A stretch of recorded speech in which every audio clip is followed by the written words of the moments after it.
Hello friends, welcome to Sunbig classes. कल यानी 1 फरवरी को केंद्रीय वित्त एवं कॉरपोरेट मंत्री श्रीमती निर्मला सीतारमण ने संसद में केंद्रीय बजट 2022-23 पेश की। इस वीडियो में आसान भाषा में समझाने की कोशिश की है। बजट 2022-23 के लगभग सारे डाटा को एक जगह कर दिए हैं ताकि आपको सुविधा हो और आप चाहे तो स्नैपशॉट भी ले सकते हैं। बजट को अच्छे से आप समझ लीजिए, काफ़ी ज़्यादा प्रश्न एग्जाम में इससे देखने को मिलता है। बजट 2022-23 के सभी पहलुओं पर चर्चा करेंगे। केंद्र सरकार की व्यय से लेकर रुपया कहां से कितना आता है और कहां कितना जाता है। उससे पहले जान लेते हैं बजट क्या है। तो बजट एक सरकार का वार्षिक वित्तीय विवरण होता है जो अगले वर्ष के लिए देश का राजकोषीय रोडमैप तैयार करता है। इसे केंद्रीय वित्त मंत्री द्वारा नीति आयोग और अन्य संबंधित मंत्रालयों के परामर्श से तैयार किया जाता है। अब जानते हैं बजट और उसके संवैधानिक प्रावधान क्या है। तो भारतीय संविधान में बजट शब्द का कहीं भी प्रयोग नहीं किया गया है। संविधान के अनुच्छेद 112 में वार्षिक वित्तीय विवरण शब्द का प्रयोग किया गया है। यह एक वित्तीय वर्ष में सरकार की अनुमानित प्राप्तियां और व्यय का विवरण होता है। यूनियन बजट 2022 में इसके की पॉइंट है। रत्न आभूषण एवं कस्टम ड्यूटी घटी है। डिजिटल करेंसी पे 30% टैक्स लगेगा। राज्यों को मिलेगा ब्याज मुक्त कर। 60 लाख युवाओं को रोजगार मिलेगा। ई पासपोर्ट जारी किया जाएगा। डिजिटल विश्वविद्यालय की स्थापना होगी। ऑर्गेनिक खेती को बढ़ावा देंगे।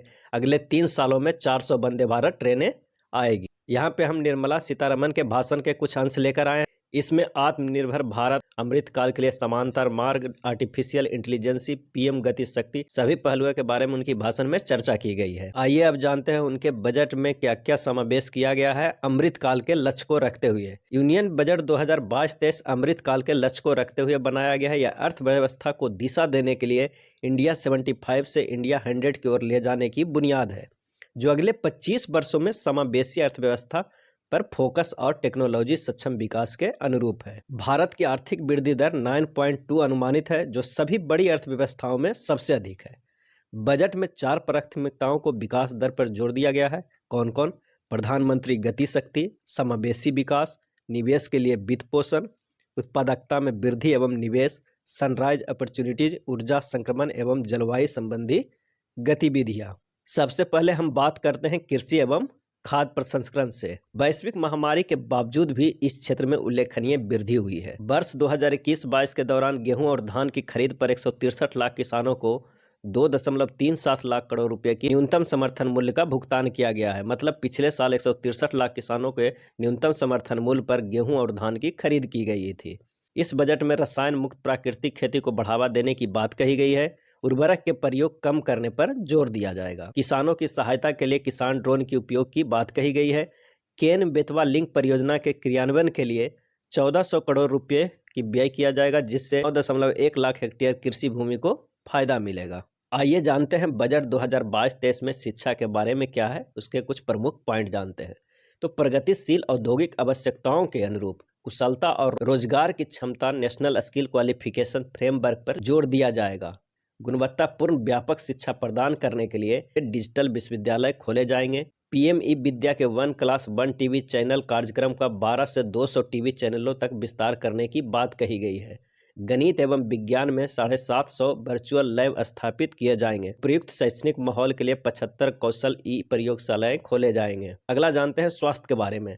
स्वास्थ्य में सबसे पहली जो बात कही गई है वह है राष्ट्रीय डिजिटल स्वास्थ्य प्रवेश तैयार होगा।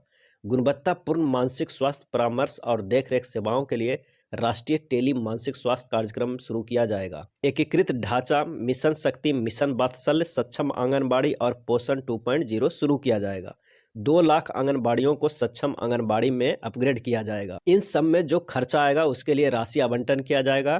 कितना? तो मिशन शक्ति के लिए 3184 करोड़ रुपया, मिशन वात्सल्य के लिए 1472 करोड़ रुपया, पीएम पोषण के लिए 10,234 करोड़ रुपया और सक्षम आंगनबाड़ी एवं पोषण 2.0 के लिए 20,263 करोड़ रुपया आवंटन किए जाएंगे। ये 4 स्वास्थ्य योजनाओं में 35,153 करोड़ रुपये खर्च करने की अनुमान है, जबकि पूरे स्वास्थ्य पे खर्च करने का बजट अनुमान है 86,606 करोड़ रुपया। अब बात करते हैं पीएम गति शक्ति योजना। जो 4 प्राथमिकताएं में पीएम गति शक्ति योजना की बात कही गई थी, इसमें विश्व स्तरीय मास्टर प्लान योजनाएं बनाई गई है। आर्थिक परिवर्तन के साथ साथ रेल, सड़क, हवाई अड्डे, बंदरगाह, सार्वजनिक परिवहन, जलमार्ग और भी बहुआयामी संपर्क शामिल किया गया है, जिसमें है वर्ष 2022-23 में सड़क परिवहन नेटवर्क में 25,000 किलोमीटर राष्ट्रीय राजमार्ग का विस्तार किया जाएगा और इन राष्ट्रीय राजमार्ग नेटवर्क के विस्तार के लिए 20,000 रुपये जुटाए जाएंगे। डाक एवं रेल नेटवर्क का एकीकरण किया जाएगा, एक स्टेशन एक उत्पाद को बढ़ावा दिया जाएगा, 400 नई पीढ़ी के वंदे भारत ट्रेन चलाई जाएगी, शहरी परिवहन एवं रेलवे स्टेशनों के बीच मल्टी मोडल कनेक्टिविटी होगा, राष्ट्रीय रोपवे विकास योजना को बढ़ावा दिया जाएगा, बुनियादी ढांचा परियोजनाओं के लिए क्षमता का निर्माण किया जाएगा। पूर्वोत्तर क्षेत्र के लिए भी प्रधानमंत्री की विकास की पहल की गई है, पीएम डिवाइन योजना शुरू की गई है। पीएम डिवाइन योजना पीएम गति शक्ति योजना के अंतर्गत आती है। इसके लिए आरंभिक आवंटन 1500 करोड़ रुपए की जाएगी। इसका उद्देश्य है युवा एवं महिलाओं के लिए आजीविका गतिविधियां विभिन्न क्षेत्रों के अंतराल को पाटना है। पर्वतमाला राष्ट्रीय रोपवे विकास कार्यक्रम के अंतर्गत वर्ष 2022-23 में 60 किलोमीटर लंबी 8 रोपवे परियोजनाओं के लिए अनुबंध किए जाएंगे। इसका उद्देश्य है पारंपरिक सड़कों की अस्थायी विकल्प, कनेक्टिविटी में सुधार और यात्रियों के लिए सुविधा, भीड़भाड़ वाले शहरी क्षेत्रों को शामिल किया जाएगा, पर्यटन को बढ़ावा मिलेगा। ये सब सारे पीएम गति शक्ति योजना के अंतर्गत है। अब बात करते हैं अप्रत्यक्ष कर प्रस्ताव के। विशेष आर्थिक क्षेत्र में आईटी से संचालित सीमा शुल्क प्रशासन होगा। चरणबद्ध तरीके से आयातित पूंजीगत वस्तुओं और परियोजनाओं में रियायती दरों को खत्म किया जाएगा और उन पर 7.5% शुल्क दर लागू होगा। देश में इलेक्ट्रॉनिक निर्माण की सुविधाजनक बनाने हेतु श्रेणीबद्ध दरें तय करने के लिए सीमा शुल्क दरों में संशोधन किया जाएगा। कृषि क्षेत्र के औजारों एवं उपकरणों के निर्माण के लिए छूट को युक्तिसंगत बनाया जाएगा। स्टील स्क्रैप पर सीमा शुल्क में छूट को बढ़ाया जाएगा। झींगा पालन के लिए आवश्यक इनपुट के लिए शुल्क में कटौती की गई है। सीमा शुल्क में छूट और टैरिफ के सरलीकरण की समीक्षा की गई है। ये सब सारे अप्रत्यक्ष कर प्रस्ताव में पास किया गया। इस बजट में सबसे बड़ा घोषणा हुई है वो है रिजर्व बैंक यानी आरबीआई डिजिटल करेंसी रूपी लागू करेगा। इससे डिजिटल अर्थव्यवस्था को बढ़ावा मिलेगा। इससे अधिक प्रभावी और सस्ती करेंसी प्रबंधन प्रणाली बनेगी। अनुसूचित वाणिज्यिक बैंकों द्वारा 75 जिलों में 75 डिजिटल बैंकिंग इकाइयां गठित की जाएगी। अब देखते हैं एमएसएमई की वृद्धि की गति देने के लिए क्या किया गया है। उद्यम, ई श्रम, एनसीएस और एएसईईएम को इंटरलिंकिंग करने की बात कही गई है। 2 लाख करोड़ रुपये की अतिरिक्त उधार के साथ सीजीटीएमएसई में सुधार किया जाएगा। आरएएमपी कार्यक्रम का कार्यान्वयन 5 वर्षों के दौरान 6,000 करोड़ रुपये की परिव्यय के साथ एमएसएमई के प्रदर्शन को बढ़ावा दिया जाएगा। अब बात करते हैं निवेश के लिए वित्त पोषण, जिसमें पूंजीगत व्यय को प्राथमिकता दी गई है। वर्ष 2022-23 में 35.4% की वृद्धि के साथ वर्ष 2020-21 में 5.54 लाख करोड़ रुपये की तुलना में 7.5 लाख करोड़ रुपये किया गया है। पिछले साल जो था वो 5.5 लाख करोड़ रुपया था, अब बढ़कर 7.50 लाख करोड़ कर दिया गया है, 35.4% की वृद्धि करके। प्रमुख निजी निवेश एवं मांग को बढ़ावा देने के लिए सार्वजनिक निवेश जारी किया जाएगा। संसाधन जुटाने के लिए ग्रीन बॉन्ड शुरू किया गया है। डेटा सेंटर और ऊर्जा भंडारण प्रणालियों के लिए बुनियादी ढांचे की स्थिति है। सनराइज सेक्टर के लिए विशेष वित्त पोषण की बात कही गई है और निवेश के लिए वित्त पोषण में राज्यों को बृहत राजकोषीय दायरा को बढ़ाया गया है, जिसमें सकल राजकोषीय घाटे की कमी की जाए। राज्यों को जीएसडीपी के 4% तक राजकोषीय घाटे की अनुमति, जिसमें 0.5% विद्युत क्षेत्र में सुधार से संबंधित है। अर्थव्यवस्था में समग्र निवेश को प्रोत्साहित करने में राज्यों की सहायता के लिए 1 लाख करोड़ रुपये का आवंटन किया गया है। वर्ष 2022-23 के लिए समावेशी कल्याण पर फोकस किया जाएगा। इसके लिए हर घर नल से जल के अंतर्गत 3.8 करोड़ परिवारों को शामिल करने के लिए 60,000 करोड़ रुपये आवंटित किए जाएंगे। प्रधानमंत्री आवास योजना के तहत वर्ष 2022-23 में 80 लाख घरों को पूरा करने के लिए 48,000 करोड़ रुपये आवंटित किए जाएंगे। आकांक्षी ब्लॉक कार्यक्रम के अंतर्गत पिछड़े ब्लॉकों का विकास किया जाएगा। अनुसूचित वाणिज्यिक बैंकों द्वारा 75 जिलों में 75 डिजिटल बैंकिंग इकाइयां खोली जाएगी। अब बात करते हैं उत्पादकता में सुधार एवं निवेश के लिए कारोबारी सुगमता 2.0 लागू किया जाएगा। इसके अंतर्गत आईटी ब्रिज के जरिए केंद्र एवं राज्य स्तरीय प्रणालियों का एकीकरण होगा।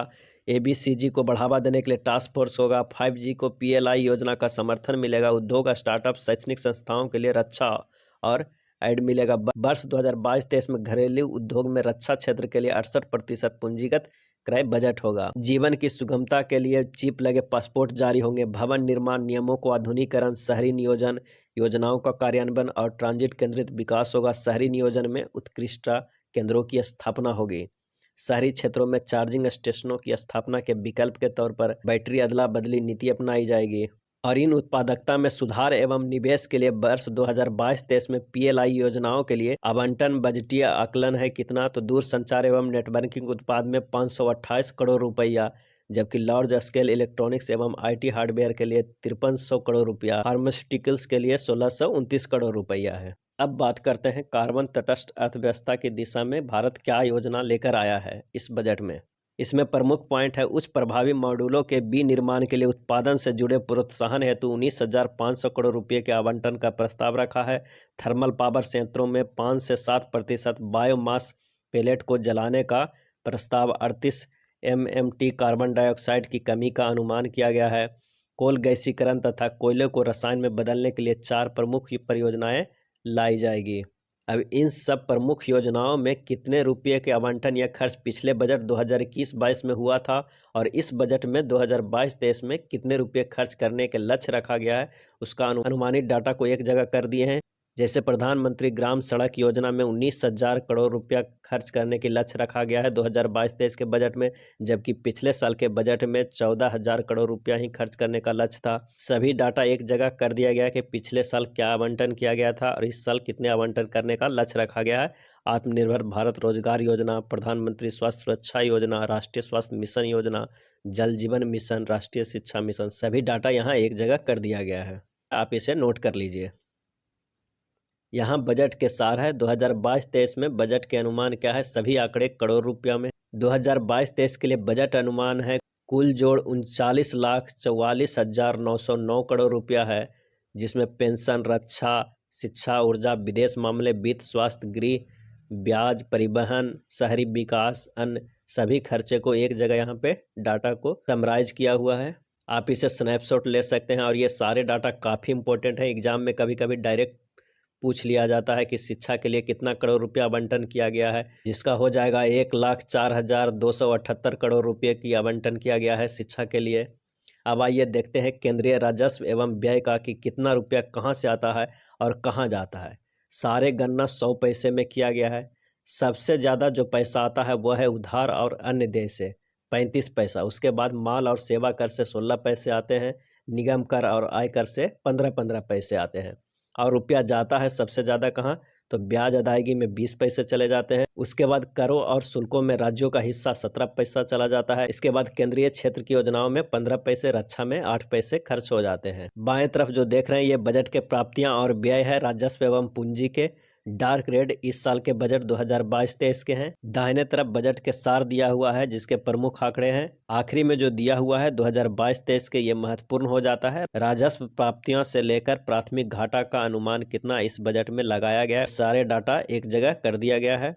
कर प्राप्तियों में रुझान देख सकते हैं। 2022-23 बजट के अनुमान है सकल कर राजस्व GDP का 10.7% है, प्रत्यक्ष कर 5.5% है और अप्रत्यक्ष कर 5.2% है।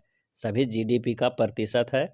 नेक्स्ट है वर्ष 2022-23 में राजकोषीय घाटा GDP का 6.4% रहने का अनुमानित है। राजस्व घाटा 3.8% रहने का, जबकि प्रभावी राजस्व घाटा 2.6 रहने का है और प्राथमिक घाटा 2.8% रहने का है।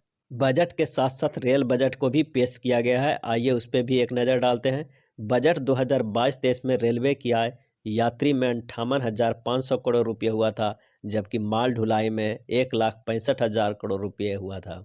संचालन परिणाम में यातायात से कुल आय 2,39,600 करोड़ रुपया है, जबकि कुल संचालन व्यय है 2,32,000 करोड़ रुपया। ये थे बजट 2022-23 का फुल डिटेल। वीडियो अच्छा लगा हो तो प्लीज़ लाइक एंड सब्सक्राइब कर दीजिएगा। धन्यवाद।